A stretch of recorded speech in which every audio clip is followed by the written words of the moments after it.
Aujourd'hui, je vais vous proposer une séance de yoga sur chaise. Ce qui ne veut pas dire une séance de yoga latte. Sur chaise, on peut travailler pareil qu'on travaille debout. Simplement, les sensations sont différentes et puis ça a l'avantage que, par exemple, on peut faire pas mal des positions que je vais vous proposer au bureau ou dans le bureau à la maison sans avoir besoin nécessairement de beaucoup d'espace. Alors, pour faire du yoga sur chaise, on a besoin d'une chaise qui soit assez stable. Une chaise, bon ça c'est une chaise de Ikea, donc pratiquement tout le monde en a une à la maison. Et puis surtout que la chaise soit sur une superficie qui ne va pas glisser, elle va pas glisser. Si vous pouvez pas, si vous n'avez pas un tapis de yoga ou un sol qui soit un petit peu, si vous avez un sol qui est glissant, vous pouvez l'appuyer contre une table. On va commencer par la salutation au soleil. Alors la première chose quand on s'assoit sur une chaise, c'est d'être bien assis. Et ça, c'est valable pour n'importe quelle chaise, au bureau et partout. Il est fondamental que les pieds appuient par terre et que les cuisses soient parallèles au sol. Donc moi, par exemple, ici, c'est trop bas. La chaise est trop haute ou moi, les jambes sont trop courtes. Donc je vais mettre une couverture. Vous pouvez mettre un bloc de yoga, mais si vous mettez un bloc de yoga, en réalité, vous en avez besoin de deux parce que les pieds occupent plus de place qu'un bloc.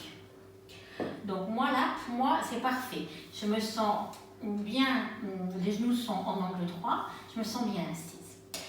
Le dos, naturellement, n'est pas appuyé à la chaise, ça vous regardez pour regarder la télévision. Donc le dos est bien droit.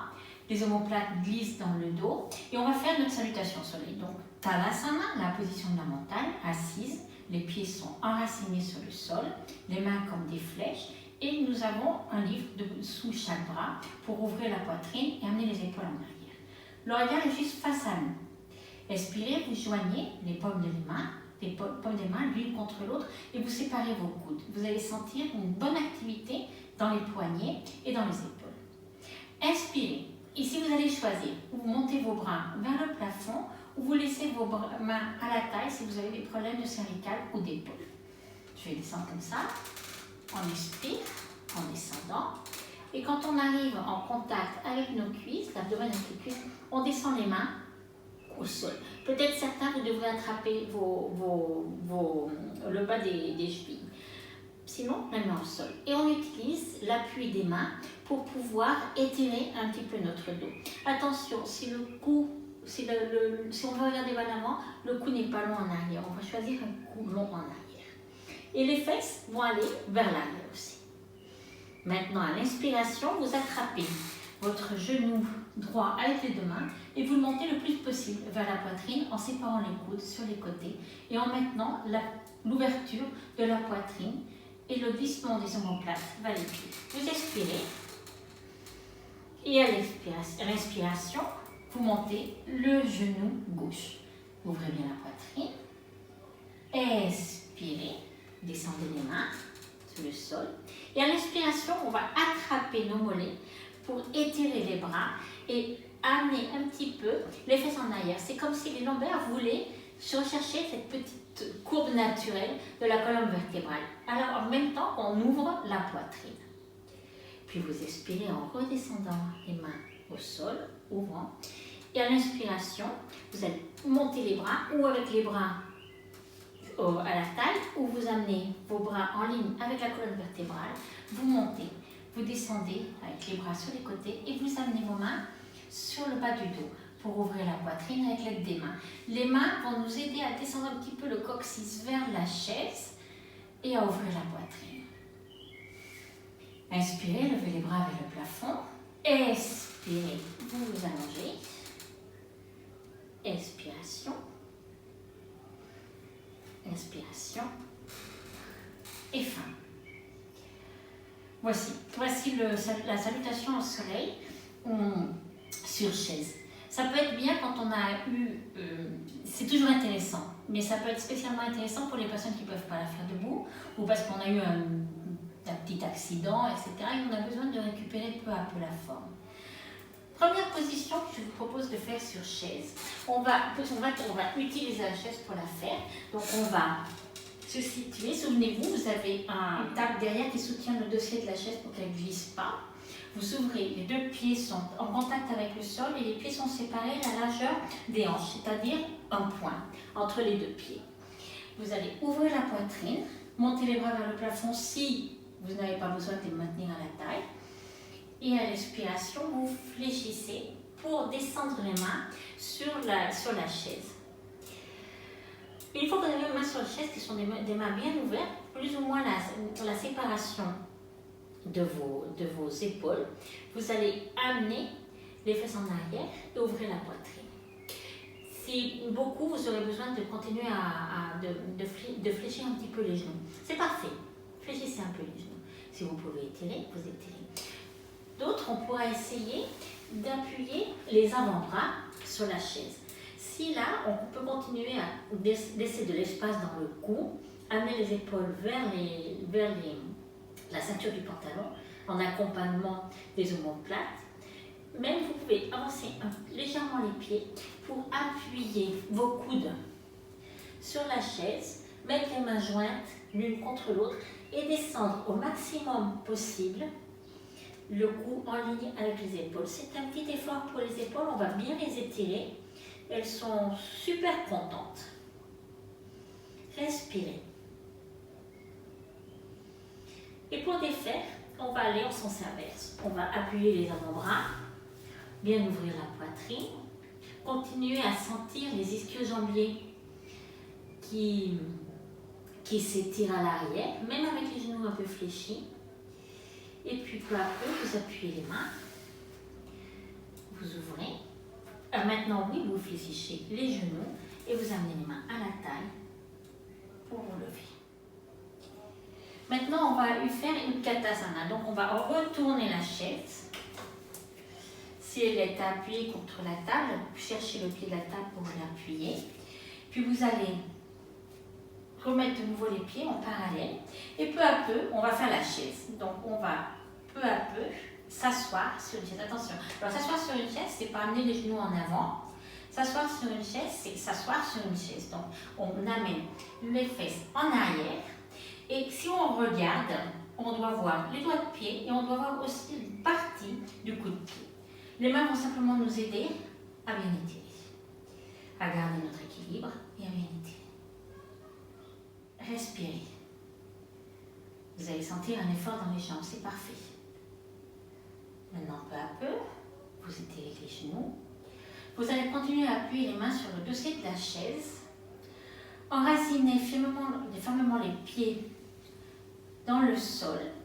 Et maintenant, on va lever la jambe droite pour l'amener en arrière et appuyer le dos des orteils, sur le sol. Ça va faire une sensation assez intense dans le pied, dans la cheville, mais spécialement si on continue à ouvrir la poitrine, on fait un bon étirement de toute la colonne vertébrale. Ouvrez bien la colonne vertébrale, essayez de faire glisser le coccyx vers l'arrière et vers le sol, ça va protéger vos lombaires, c'est très très important, et ouvrez.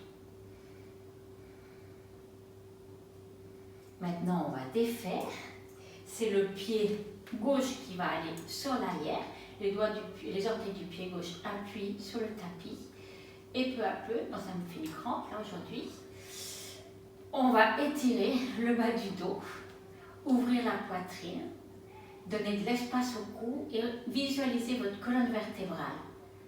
Offrez-lui cette possibilité d'être un petit peu arcade. Un arc. Vous défaites, vous amenez un pied contre l'autre, donc bougez un petit peu les jambes. Et nous allons faire une torsion sur chaise. Alors la torsion sur chaise, c'est super intéressant parce que ça va nous permettre de voir que c'est quelque chose qu'on peut faire très facilement au bureau et c'est très intéressant. De nouveau, quand on s'assoit sur la chaise, moi j'ai besoin de nouveau de mettre ma couverture. Pour faire la torsion sur chaise, on va mettre un bloc, c'est-à-dire un livre, entre les genoux ou un coussin. Ce qui va d'abord, ça va nous obliger à pressionner un genou contre l'autre, donc ça va faire que nos jambes soient très actives, l'activité dans les jambes et dans les pieds, pour éviter que notre pelvis bouge, c'est-à-dire on va laisser notre bassin aligné, chaque hanche va rester alignée l'une à l'autre, elles ne vont pas se déplacer.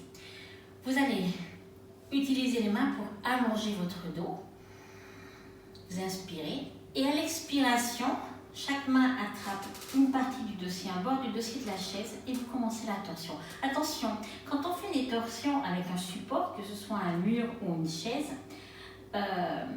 il faut être doux. Il faut rentrer en douceur parce que si on va au maximum, peut-être que c'est un peu trop fort au début. En général, les torsions, c'est peu à peu. Peu à peu, comme toutes les autres positions, comme toutes les autres asanas, on y va peu à peu.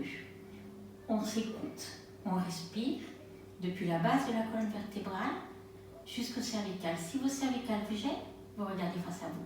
Sinon, vous pouvez tourner pour essayer de regarder par-dessus l'épaule droite. Et comme ça, donner un petit peu plus d'intention à votre torsion. Puis vous revenez au centre. Et nous allons changer de côté. Pour changer de côté, il faut changer complètement de côté. Donc on va changer la couverture de côté. Comme ça, vous voyez de dos.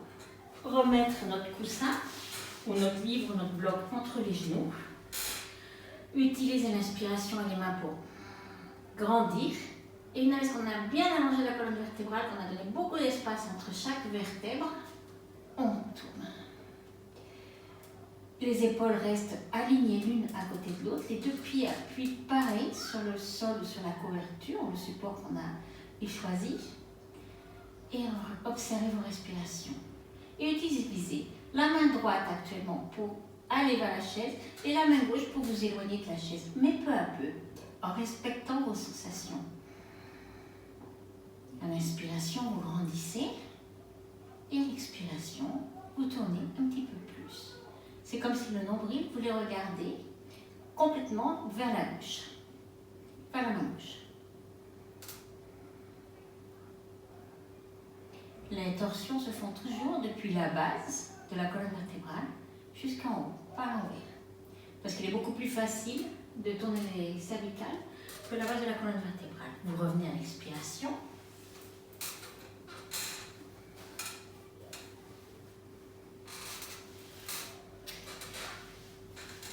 Je vais installer la chaise comme ça pour que vous me voyez mieux. On va faire un petit travail très spécial pour notre nerf sciatique. Et donc la base de la colonne vertébrale, puisque ça travaille ensemble.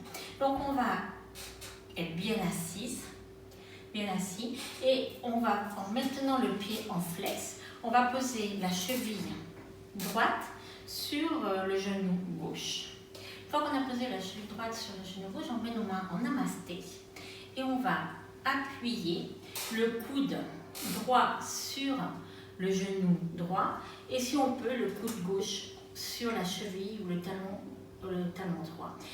Il s'agit de fléchir vers l'avant, pas de nous laisser tomber avec le dos rond, sinon en ouvrant la poitrine, de fléchir vers l'avant pour ouvrir un petit peu plus la hanche du côté droit. Vous allez sentir ici cette ouverture, peu à peu, en fléchissant, en avant. Respirez dans la zone du fessier droit, vous sentez un petit peu d'étirement. Puis vous revenez pour changer de côté.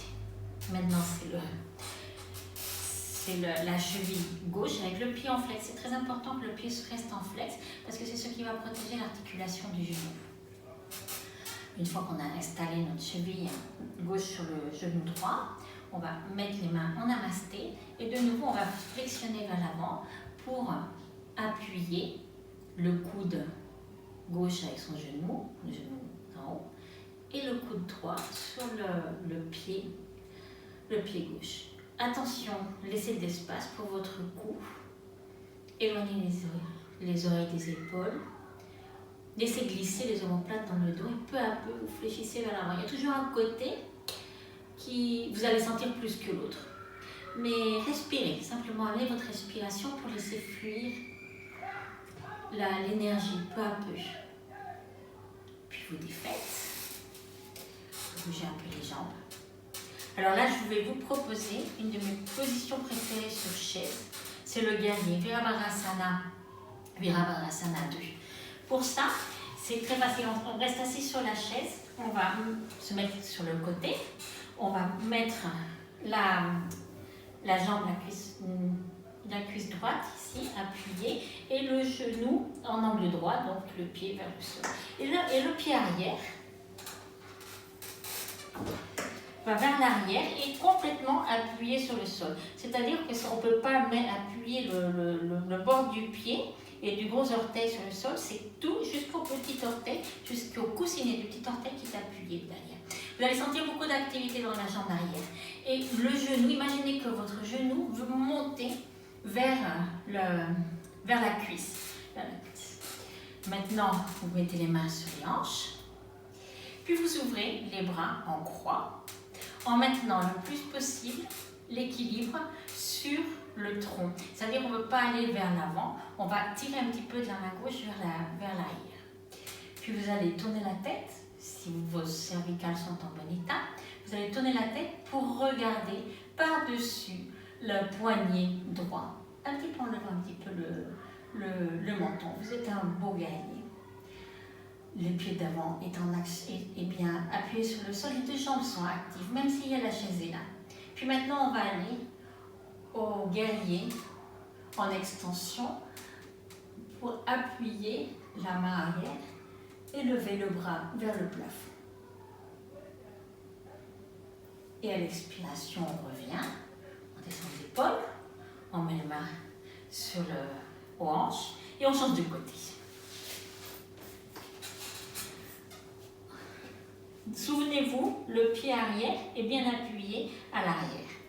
Les mains aux hanches, ouvrez la poitrine, ouvrez vos bras en croix, équilibrez en tirant légèrement sur le bras arrière, puis regardez au-dessus du poignet gauche et descendez les épaules, laissez glisser les omoplates, sentez les deux jambes bien actives, surtout la jambe arrière. Respirez. Puis peu à peu, si c'est le moment, vous allez rentrer dans le guerrier en extension en amenant la main droite le long de la jambe gauche, la jambe droite, pardon, et la main gauche en haut vers le plafond. Sentez toute l'ouverture sur le côté gauche, puis vous revenez au centre, main à la taille. Parfait. Vous me direz si vous aimez, moi j'adore. Et puis maintenant, on va faire deux dernières positions.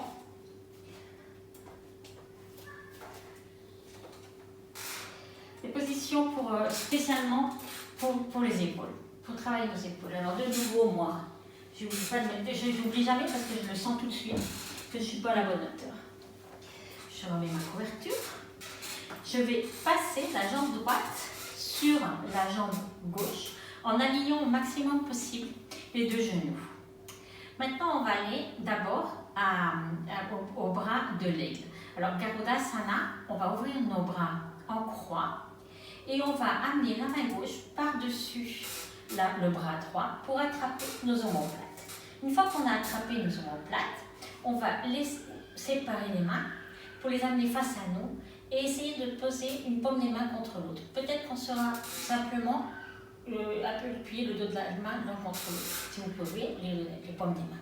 Une fois qu'on est là, le plus important, vous allez sentir, les épaules tirent un peu, le plus important est d'éloigner les coudes du visage et les mains vers le plafond. Sentez votre cou, vos épaules et respirez.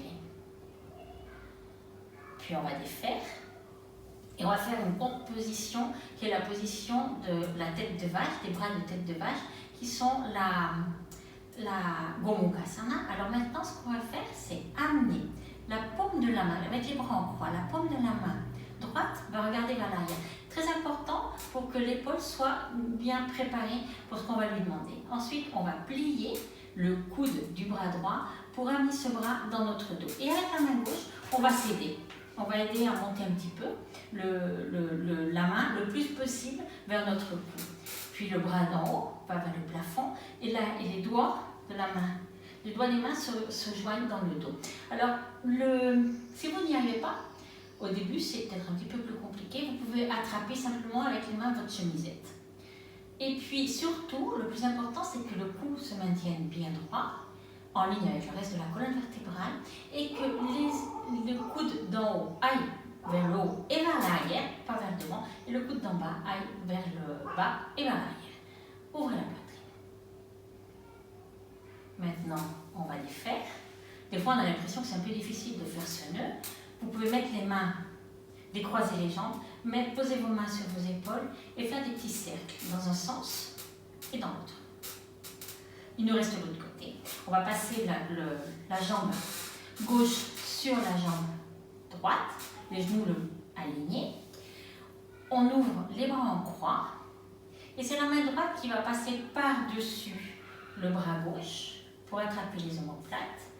Puis les mains se retrouvent face à nous, les paumes des mains jointes ou alors le dos de la main appuyé l'un contre l'autre. Puis peu à peu, on va séparer les coudes et monter les bras, les mains vers le plafond. Plus on peut éloigner nos avant-bras de notre visage, mieux c'est. Plus intense aussi la sensation dans les épaules. Respirez, observez la différence entre un côté et l'autre. Et nous défaisons pour aller à Gomukhasana, les bras de la tête de vache. Bras en croix. Maintenant, c'est la main gauche qui va regarder vers l'arrière. Le coude gauche va se plier pour amener la main gauche dans notre dos, la faire monter le maximum possible. Puis, le bras droit va aller vers le ciel pour ensuite redescendre la main pour joindre les doigts de l'autre. Vous allez constater immédiatement qu'il y a un côté qui va beaucoup mieux que l'autre. Ce qui est normal. Dans la nature, rien n'est symétrique. Et nous non plus. Mais plus on essaye la symétrie en apprenant du côté qui va mieux, plus c'est facile d'être en équilibre. Le coude droit va vers l'arrière et vers le plafond. Le coude gauche va vers l'arrière et vers le sol. Et la poitrine est bien ouverte. Respirez. Puis vous défaites peu à peu. De nouveau, vous pouvez bouger un peu les mains. Mettre les mains sur les épaules et faire un cercle dans un sens, dans l'autre en décroisant les jambes.